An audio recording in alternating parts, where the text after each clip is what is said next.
Hello, everyone. My name is Mike Ruff, like dog Ruff Ruff. I'm going to show you where I come from as in the bodybuilding industry to give my background, so you'll get a feeling for who I am. I'm gonna start a channel exposing these people. I know y'all are like, oh, there's so many of them. Yeah, most of them aren't bodybuilders. Most of them haven't competed. Most of them haven't been doing it for any amount of time. They're just running their mouth about things they don't know. Most of them are right about all these people that are ripping all y'all off. That's what pisses me off. I love the industry. I'm like Dave Palumbo. I love it. Um, and well, let's start here to show you pictures. This photo right here was me. I think I was had to be probably about 24, about 24, close to 25. But after I got busted for steroids, that is not clean. That picture right there is me on Winstrol V. Weighed 176 pounds. That's when I was most dangerous, if you want to call it, my physique wise. I'm 5'6". So this was before once I moved up to light heavy. But anyway, this is me clean, thinking I was somebody. These are clean ones, you can tell. That's clean. Before I found steroids, which I said, like I said, I went to jail at 23, so that picture I showed you, that one had to be about 24, 25. So that's about when I started really doing steroids, 23 years old. And back then, there's another one, I know. That was clean. You can see the hair on me. That one was clean. You see smooth wise, but I always had legs. I had good legs. I don't know if that came from soccer, building up the structure. I don't know. That one is clean. You can see how smooth I am. I thought it was somebody, boy. I really thought, look at me. Yeah. Clean. And another smooth, clean one. That's where I ever found steroids. Here's one not clean. I want to show you something. If you look on above my butt where the knots are, that's how you can tell somebody uses because it's shooting up in that area with the scar tissue and the oil sitting up under there. It's still not where it hasn't gone out in the body yet. Um, so I have more photos, which these I'm so embarrassed of because I looked like crap. Is Arnold Classic. I believe it was 2016. And you can go Google Mike Ruff bodybuilder, and it'll pull them up. And sometimes it has other pictures on there, and all those are not clean.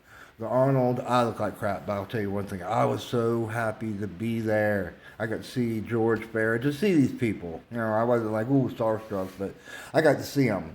And, okay. Anyway, this is a background on me. I started working out, doing push-ups and stuff like that. About 16 years old, I was in juvenile. I was, I have Asperger's, so Asperger, how do you gonna say it? It's kind of like autism. That's what I'll talk like I do sometimes. I take lithium for it. Oh, I love it. It saved my life. I gave my life to Christ. I became a pastor. I can show you that one. This is where my and real quick, I did firefighting just for a small amount of time. Small amount of time. I did search and rescue, man, and oh gosh, that was hard to deal with bodies. And I started doing push-ups and all, and Juvie, redhead kid, was ripped up, and Then I had a friend named Tim DeGoyer, his cousin. I sorry, I got dip in my mouth, redneck in me. He just got prison, and he was huge, and he was telling us all we do is pull ups and all that. So that's where it basically, at 16. Um, the I started really working out by 18, and I discovered bodybuilding in NPC because I lived in near Jacksonville, Florida, St. Augustine, Florida, that area. I was a surfer boy. And I knew about steroids and everything. Problem was they were so hard. I didn't know where to find them. They were hard to find. And what had happened was, I heard, is Ben Johnson got busted, obviously, we know, in the Olympics for Winstrol B. Well, the story I get is George Bush at the time wanted to make it a scheduled drug. He went to the DEA. DEA said, listen, it doesn't get people high. People aren't shooting people over it. We got enough drugs, and crack was a big thing at that time to deal with. Um, Hold on, plug my phone out. Then you got he went to Congress same way. He pushed it through. 1993, dummy here, goes to Cancun, Mexico with my workout partner, and man, that dip was bad. Good, and I got a bunch of steroids. Problem was, his girlfriend had already set us up with the through DEA because she was gotten in some trouble. And then you roll over. Went to Cancun, Mexico. My girlfriend at the time, that became my wife, was a dental hygienist. She sterilized a cod liver oil bottle and a suntan oil bottle. Went over there and loaded up with a bunch of Sten, and I believe it was testosterone in a bottle. I got everything from the pharmacy. Was it real? I wouldn't even know myself back then. Came back, went through Tallahassee Airport, International Airport, I believe it was there in Tallahassee. And so I went through the line, dude. Oh wait, and my workout partner on the plane got scared, and he said, and I took his, said I'll take it across. So he went across. He's sitting on his luggage. I get there, they know my name. They went right to the bottles and started opening them. And I was like, oh, they call. I'd go in the back. Strip searched me. I had a bunch of Valium. They fell in my pocket. He says, "Where are those?" I just grabbed and swallowed them. At that time, you used to have kangaroos where the tongue had the pockets in them. I don't remember what I had in there. It was D-ball. I don't remember actually. And might have been Prima Ball tabs. I think that's what they were back then. And yeah, so I would have had probation, but I had a real big mouth and told everyone that it shouldn't be a scheduled drug, being the DA and all that. And I got went to Jessup, Georgia, federal penitentiary, and did I think 6 months in there. My wife left me. I had a child at the time. Took her. My life was it was hard. Did probation. A couple years went by. I was doing whatever I could, bouncing lawn business. Just so terrible way when you get busted. And a friend of mine was going to the Marines, and he had this piece of paper, and he said, "Hey man, you want to get some juice? This is where I'm getting mine." And I said, "Okay, all right." I took it. Yeah, I was cutting all Riley's hamburgers throughout that area, making good money. And I was like, all right, this is really bad right here. I had a friend named Monty. I got the pink slip in the mailbox because I wasn't home. So, because I'd ordered my stuff. The guy that I was talking to in Mexico, it was in San Bernardino, California. And I believe that's on the other side, it's called that. And I couldn't understand him. My boy went in. I said, "Hey, Monty, will you go pick up this package?" He didn't know what it was. He went in and came back out. It's a saltine cracker box with duct tape. The preload susts are falling out, man. And he's like, "What is that, man?" He knew I'd been busted. He went through it with me. He was a friend. And I told him, oh, he was so pissed, dude. So we left. I gave him a big handful of Sustanon. And we're driving, and brother, you talk about stressing, nervous. I was being followed. I was going to get busted again. Two-time felon. I was back and married at that time. Me and my wife finally got married. Had a house, all that. So I started, for 5 years dealing through there. That's when you could get Broville. They came in a yellow bottle at the time, Sustanon, stuff like that. I did, obviously. I didn't know how to eat right, like eat a lot and all. And that picture right there that I showed you here, I was so pissed off for the government, and that's after I got probation. And I had some Winthrop. No, it wasn't Winthrop, that's right. That was American stuff I was getting for a vet way back when. It was, can't remember the name of it. It came in like a green package that it had on it. It was good. That's where I learned my lesson right there. A lot does not make you better. Reason why I found out, for me personally, I couldn't tell what drug was working. If I'm taking 5 drugs, stack them, I don't know which drug is working. And you want the ones that work for you. So that's why that Winstrol and my genetics were really good. So, for lean mass. Um, and I bodybuilt 2000, no, 1999. I went to wrestle with WCW, sent me to Mexico and Laredo. I think it was called Boys Town. Wrestled there. That was hard because the mat is a boxing mat. But they love wrestling. You're a superstar there. The only reason I did it because I wanted to make money. Money was pretty decent. The reason WCW sends you over there as a student or whatever is so you can learn to work the crowds. Um, and did that for a little bit. 2001 was probably about the end of me wrestling. I think that is when they got bought out and all the students were just let go. And there was no contracts offered to you with WWE or WWF, whoever it was at the time. So, like I said, I have pictures on my Facebook of me really big, some really big ones. I used insulin later on in my life. Did it work? Yes, it did work. Problem with it was um, blurs out your physique. It did me. I gained a lot, but my belly too because of the carbohydrates I was having to eat. What I would do, I get 10 IU's and I would use it after I trained on my weak body parts, and then I'd go drink a Coca Cola. Now you'll only use it in the off season, and I'd drink a Coca Cola because that was close to 100 grams of carbs. It was simple. So I experimented with that. Growth hormone, I never did. I couldn't afford it. I just didn't. SARMs, I never tried. I had a chance. IGF, no, obviously not. I wouldn't even know how to do that. But what pisses me off, and I want to say what I'm doing with this channel, and I want y'all to see that I do have a background in it, and I know what to spot on them. If you look at this picture right here, my nipples, I had Gino. Now, how I would make it look like, less having it, I'd take Icy Hot and put it on there for a while on stage and blow like I was standing in line, and your nipples would harden up. And it would, and of course you're doing Lasix and stuff like that, so you're dropping in the water before it's got watery. But that's how I did mine. I still had the knot.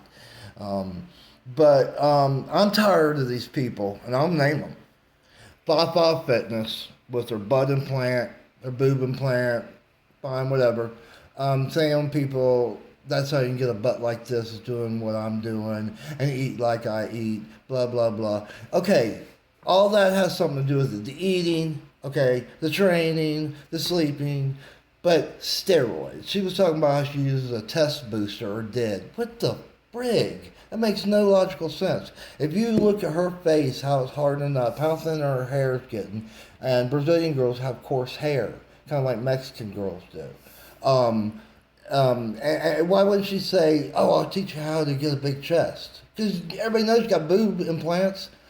She's using something like Anabar, Deca maybe, I don't know, and the Winstrol V. All these people that are lying to everybody and stuff, I would hope they use Deca, which is actually just means long acting, Nanodrol being the name of it. I might pronounce it wrong. But, and you can get them tested at the IOC, challenge them. International Olympic Committee. They can go back 10 years because of the way DECA, from what I understand, lingers in the body.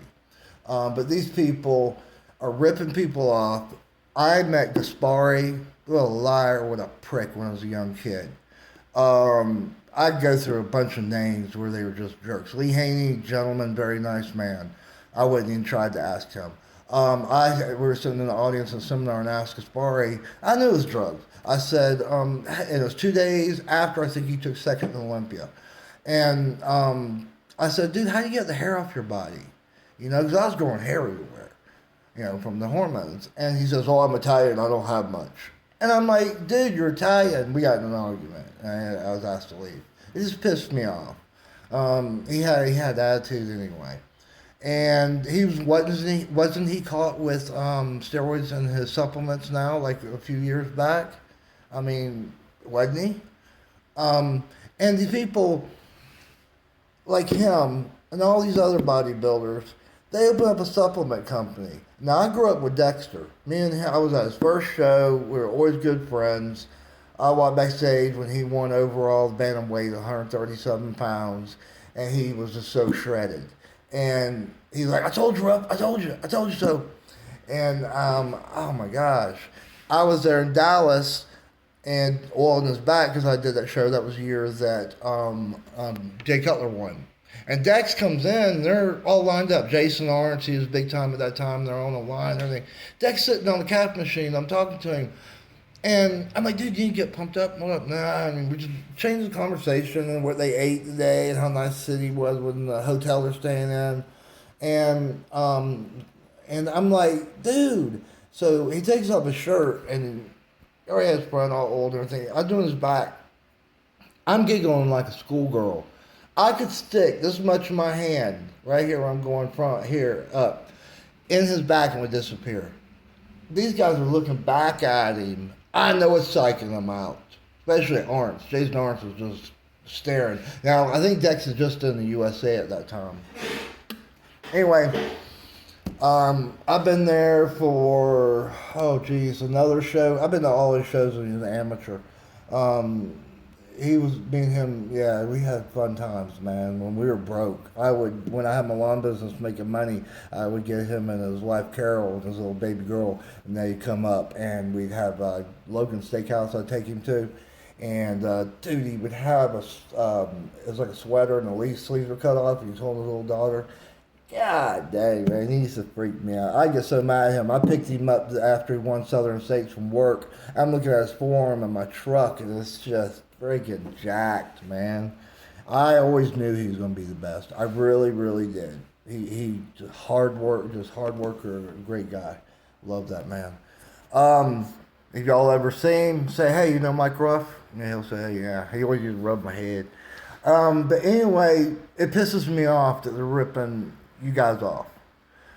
Telling you if you do their workout or if you pay $4.50 like Papa's, and I think that's their subscription price away, and they're living these good lives. Panda, Dingleberry, Castleberry, which he's going bald. Nobody wants nothing to do with him now. What's her name? Dana Bailey. Those are these good lives off of lying to y'all, and y'all putting the money in, to support them because of your subscription and all. And that pisses me off, man. Come into my friggin' sport of fitness and rip people off. Because I was one of those guys, that I get lied to or they bullcrap me. And once I find out steroids are involved, I went, oh, no. Now, if you look at Michael Hearn, I'll tell you where he's natural. Go to Gladiators way back when. They tested him. They wouldn't let him do any steroids. Billy Smith, I think was his name too, blonde hair guy. Look how flat and smooth Mike is. No muscle bellies genetics. No friggin' cutting genetics, because he had to eat a lot to get heavy to be able to do that, tackling people and everything. Look how his face is changing from the surgeries. His neck is starting to. What's going to happen with him, and like I said, me being a pastor, I don't wish anything bad on anyone. I just want the truth out. Look at him, man. He is going to have something happen, health-wise or what. He's almost 60 years old. He's my age. I'm 55. He's going to have health problems. And it's going to be like, what is it, Cali Muscle. I met him at the Arnold. And he's so short. I'm 5'6", dude, and he's short. He's like this with me. And he wasn't that big. It's an illusion, guys. If you go to a bodybuilding show and you see somebody up on stage, just look at middleweight, somebody are conditioned. And then they'll come out in the audience and look at me like, oh my gosh.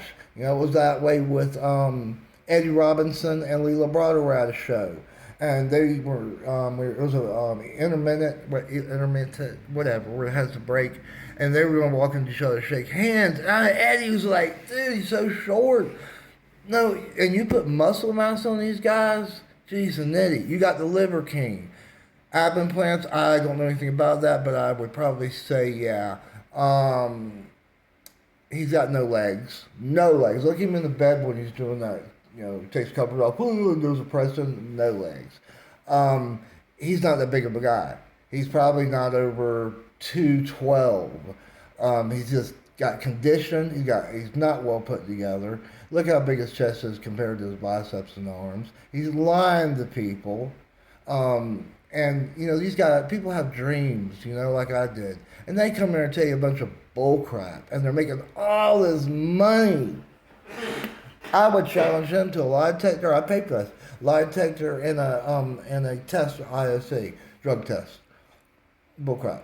Bullcrap. You catch them. This is when you catch them for the drug test. Right after they went and did something like a booth at the seminar at the Arnold or the Olympia, and then call them out on it. Call them out. Keep calling them out on it. I don't want y'all to do that because that's not fair to y'all. But I'm just saying that's the best time to drug test them because they want to look the best they can. Look at those guys when you come and see them, the YouTuber guys, fitness guys, wherever they are, bodybuilder. You see them and they got the best pictures, lighting, blah, blah, blah, whatever. And you see them, they look like freaking volleyball players. I met Lex Luger and he looked like a basketball player from doing all the drugs he was doing and he wasn't eating. And it just, oh man, it's an illusion. Now, I'm trying to think of his name. Oh golly. He used to be a Black Skull or whatever. Feroci. Cease. Okay, Cease weighs about, right now, I think he said he was weighing about 215. Look how big he looks. Only at 215. Look how big he looks. Guys, it just pisses me off that they rip y'all off. They sit here and lie, and lie, and lie. And they won't get mad when somebody calls them out. This is the one I love when they say, oh, this is from hard working out and everything. So tell me you work out harder than anybody else and you got the less than 1% Phil Heath genetics in this world. Give me a break. Bull crap. It just makes me mad. I'm sorry. I had to finally make a channel to do this. I'm new at this, forgive me. I skip around because of the Asperger. I told my daughter that. She started laughing because of ass. And it's like Asperger.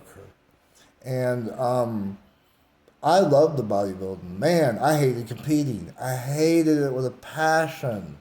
I really, really did. I loved I hate coming down, trying to get in shape and trying to get your physique on, Oh, the other thing is, all these guys have this SST24 workout, and they sit there and say, this is like, they push down, hold it.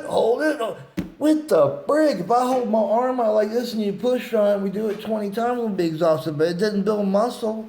They recreating the wheel to try to make money. And this is it. All these guys have got these systems, Milos, which they like Milos.